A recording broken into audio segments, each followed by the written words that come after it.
welcome back to Visions. I'm Mirella Rich. If you've just joined us, we're here with Reverend Stephen Evans from the UPF. Welcome back to the program. Thanks. Now, can you tell us what is the UPF doing today? Well, the UPF started in New York September 12th, 2005, and about 1,500 world leaders came to Alice P. Tully Hall at Lincoln Center to kick this off. After that speech, Reverend Moon went on a 120-nation whirlwind tour. It's quite amazing for a man of 86.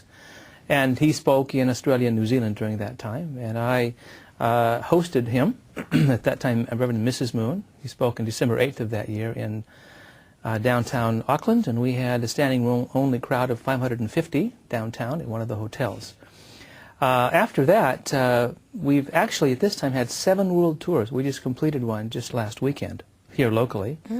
And after that tour, it was quite a success. And then Mrs. Moon, Dr. Hak Jahan Moon, went on a 180-nation world tour right after that with her children. And her eldest son spoke in Auckland and also in Australia at that time, followed by the 3-generational tour. 3 generations of the Moon family spoke 460 times, 12 times in 40 nations over the next few months. Quite amazing.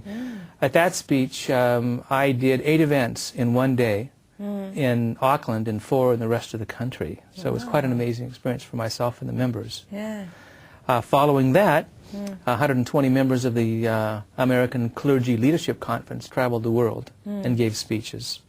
Following that, the next tour was the political leadership. Ambassadors for Peace from America, Japan, and Korea traveled the world and gave speeches. Again, the 6th World Tour, we had membership of the UPF worldwide, did 12,000 events in each nation. These are events with families or with groups.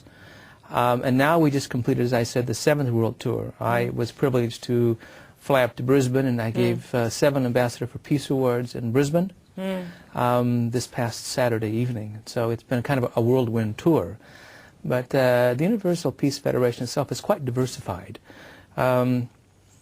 The Ambassador for Peace movement now has hundreds of thousands of peace ambassadors all over the world.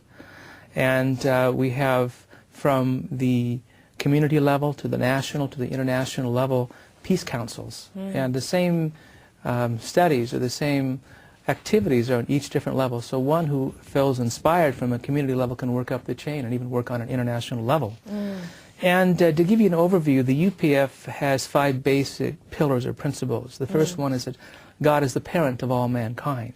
Second is that we are essentially spiritual in nature, humanity is. The third, the family is the school of love. And the fourth point, isn't that nice? Yes. The fourth point is that we should strive, ideally, to live for the sake of other people.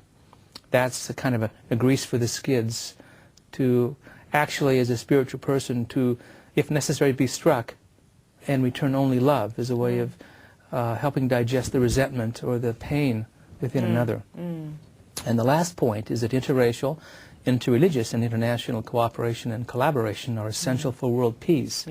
So these 5 basic principles can really embrace many different peoples and ideologies. Many folks who consider themselves agnostic feel they can still work with us without any problem. And because of our practical application, for example, in the Middle East, we've developed what's called MEPI, the Middle East Peace Initiative, where we send thousands upon thousands of peace ambassadors from all over the world to Mount Scopus or in Jerusalem or in Palestine to work with the PLO or Hamas. And this is an amazing story. I had the privilege of working with the organization in 2003 when we sent 120 Christian ministers to Mount Scopus in Jerusalem. And they didn't go to evangelize, to make more Seventh-day Adventists or Catholics or Mormons, but to essentially take one arm and put it around an imam and another one around a rabbi and shed tears in repentance that we as Christians have not loved you as Jesus taught us to love, and that we want to make peace in the Middle East. How can we help our elder and younger brother that's amazing. reconcile? So even when bombs were exploding 2 blocks from where we were staying, we kept coming. Even when there was a threat of more hostilities, we sent our children there, to Nazareth and to other cities, Haifa, for example, to do Service for Peace projects, which is one of our children's organizations or youth groups called Service for Peace. Members of the Youth Federation for World Peace from around the world felt called to work also in MEPI. It's so beautiful to hear that. Well, these are the things that Reverend Moon feels needs to be done. If you can reconcile the Abrahamic family, you can reconcile the world spiritually. Because it needs that. I mean, on one side they're just all killing each other, and then on the other side you're trying to put their arms around each other. It's just 2 different sides of the coin, really. Yes. Well, you know, you're never going to really easily reach the fringe elements. It's the people in the middle who you can embrace easily and that really want peace and that want an end to suffering and that are looking for ways to bring reconciliation. And they need peace to see all that going on around them. They need that. That's been a great success. We're like 35 tours into MEPI now. We're working also in Korea and Northeast Asia with the 6-party talks in many ways behind the scenes. We've set up a motor company in North Korea, building 2 cars there to help the North Koreans with development of that industry. We're working in different organizations around the world to bring together both the sacred and the secular, if you will, to harmonize. We have international leadership conferences called ILSs around the world. Most recently they've been in Korea and Japan.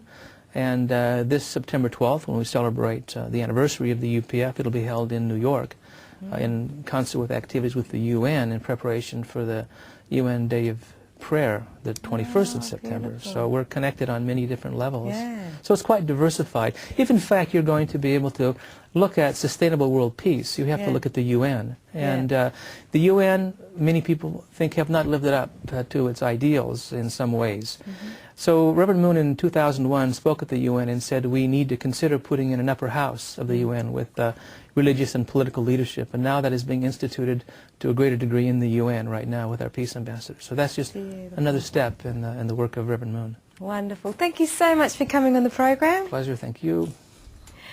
You've been watching Visions. I'm Mirella Rich and our guest was Reverend Steve Evans. See you again soon.